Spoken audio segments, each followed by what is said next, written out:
We just got some more leaked news for Madden 24, and honestly, this is a pretty big deal what we just found out. But we have to dive into it, break it down, and kind of discuss what it all truly means. And if you don't want to miss out on any of the other Madden 24 leaks or news that's going to be dropping pretty much every month now until the game comes out, make sure to subscribe and turn the bell icon on so you never miss any of these important videos. So Mike Straw of Insider Gaming made a post a few days ago about some information that he got from a source that works at EA. Now, this is a guy that has leaked a lot of stuff from Madden over the years, so he's very reliable. Everything that he's leaked in the past has always been the real deal. Last year, around this time, he leaked the new passing system, the new tackling system, and other things to do with Madden 23. And years prior, he had leaked stuff around the same time from his inside source that all wound up being true as well. So if he is reporting it, it is pretty much a guarantee, at least if we're looking at the past, he's always been correct. So this is what he posted on his site. Madden 24, a make or break release for management. Madden 23 has been caught up in controversy after controversy over the last few months, and EA management has taken notice. Sources have told Insider Gaming that Madden 24 is a make or break release for the franchise. The discount for players who lost their franchise is only the beginning, one close to the game's development said. EA has big plans for Madden 24,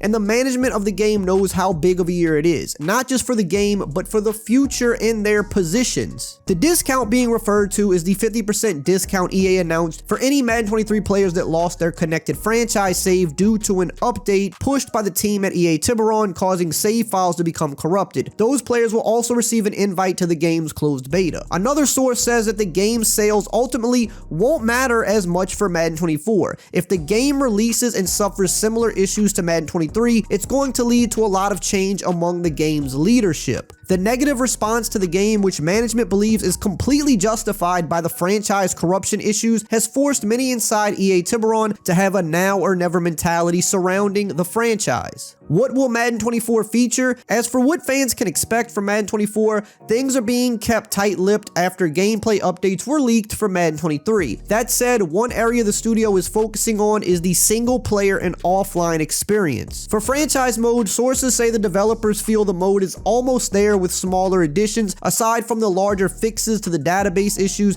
being what's needed to keep players invested. That said, things like better contract management is said to be one of the higher priorities for the mode. So let's dive into this. Now, right off top, they're not really leaking too much about gameplay or what they're going to do for the modes because a lot of info has gotten out over the years via Mike Straw and his source, so they probably are not comfortable revealing that information again this year because people have probably been getting in trouble over it. However, the statement that this is a make or break release for the management is pretty big because they've never really quite said something like this. Now, every year they tend to say something, right? Last year it was, this is going to be the most bug-free Madden we've seen in a long time, and that wasn't true because of the franchise mode and Ultimate Team issues. From a gameplay perspective, it was true. It was definitely a step in the right direction finally for gameplay, but the modes were just crumbling, and it wound up giving us some of the biggest bugs and headaches that we've ever seen. There was a few years ago before that where they also made a reference to the year being a very bug-free game, and it also wasn't true then. They say something somewhat like this every year, but the difference with this is that this is not an official EA statement. This is a leak from somebody inside the building to Mike Straw. And while Mike Straw has broken a lot of info over the years about Madden, if EA was going to like purposely leak a statement, they would definitely go somewhere like IGN, for example, to do something like that, because if they were going to leak a statement, they would want to go to the biggest source. They wouldn't even want to go to the second biggest. They would want to go to the top of the mountain where they would get the most eyes on it. So this to me isn't something that EA is purposely putting out there. This is something that Mike Straw got from his source that maybe otherwise would have never been said, or at least not this early, maybe later on, but not in February. So I find that really interesting because you could really say the last few years, in terms of the fans' perspective, it's been a make or break game, and the game has continued to break in one way or another. But what else is also interesting is that they said that the sales don't ultimately matter for Madden 24. They're not going to view the sales as the success metric, because if you go off sales with Madden, it's always going to have good sales because it's the only NFL game. No matter how bad of a state the game could be in, it's still going to sell a lot. It's always one of the top selling games in the US every year. The engagement is always high, but what has been going down are the reviews for the game. They've been getting less and less favorable reviews over the last few years. The user scores have continued to get worse, and the fan backlash has gotten louder and louder over the past 2 to 3 years. And that is what they're trying to finally get moving in the right direction. They actually want good reviews because people think the game is good. They want fans to be happy on the game. However, there's a lot that's going to go into actually making that happen. And while this is a good thing to hear, at this point with Madden, you have to show and not tell. Even though I don't think, like I said, this is an official statement from EA, because if they were to do that, like I said, they would have went to IGN or something like that. So this isn't really an official statement, but the same still holds true. You've said in the past we were going to have bug-free games, or we were going to have the most polished game in years, or this, that, and the third. And one way or another, it winds up not being true. So you can't really expect people to just take this at face value. You have to show the people at this point. And I think that they know that as well, which is why they haven't made an official statement themselves. But you got a lot to make up for last year. There's a reason that they're giving 50% off to people who were affected in franchise mode last year, because they know if they don't do that, they've probably lost most of those people anyway. At the end of the day, when EA says this is going to be a bug-free year, this is going to be a more polished year, or this is make or break, their intention is always for that to happen. They don't want the game to be broken. They don't want franchise mode players to not be able to play the game. They don't want Ultimate Team players to keep getting locked out of the mode or not being able to progress. They don't want all these gameplay bugs that go viral. That doesn't do anybody any good. It's not good for us playing the game, and it's not good for them as a creator of the game. They want people to like the game and give it good scores and be happy with the game. Their intention might be to make the game bug-free. Their intention might be that this is a make or break year. However, intention and what actually happens are two different things, and that's why no matter what their intention is, you actually have to just deliver on it at this point, because no one's going to believe it anymore. We hope that it's true, but we can't just say, oh yeah, this is going to for sure be the year, because we've said that, myself included, way too many years in the past, and it just has not come to fruition. Now, another thing that's interesting is they talk about leadership changes. So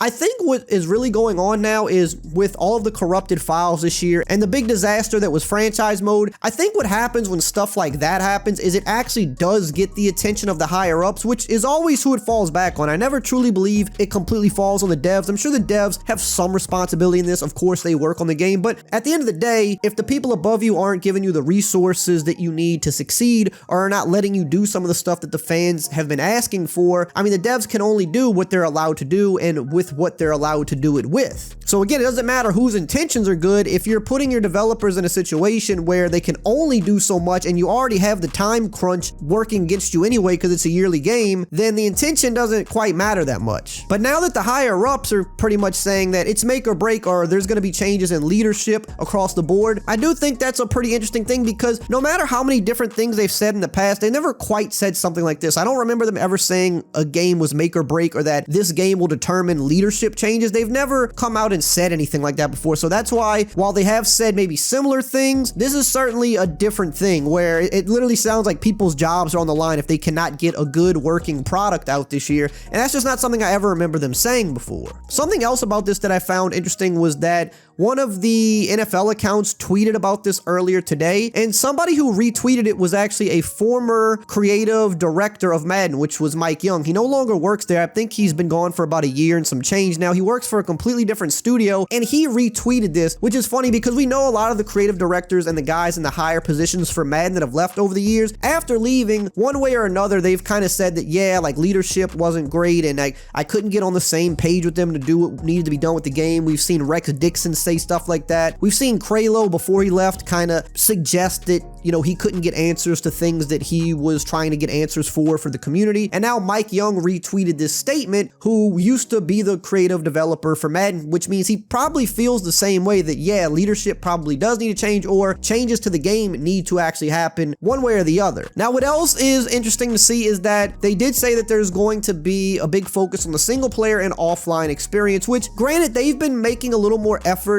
towards that over the past couple of years. Ever since the Fix Madden franchise backlash, they have started to give more attention to franchise. However, it still does need more things, and it says in this report here that they feel like it's close, which I would agree it is close, but the things that are still missing are pretty big things. So while there's not a ton that needs to be added, the things that do need to be added are pretty important, like a creative team, like potentially a mini camp mode coming back. The contract management is a huge thing, and a lot of the other little things like compensatory picks and just little things that people have been asking for, a little more customization, a little better presentation. It's not a whole long list of things that need to be done in franchise mode, but the things that are still needed are pretty important ones. So that's why, while it is close, it still feels far away. And with some of the things that are currently there, they could stand to be a little bit deeper as well. But because of the last couple of years and them actually putting some focus back into the mode, it has become a better mode outside of the bugs, of course. So if they can get the bugs cleared up and kind of finish those last few things that are really needed, then franchise mode could actually be good.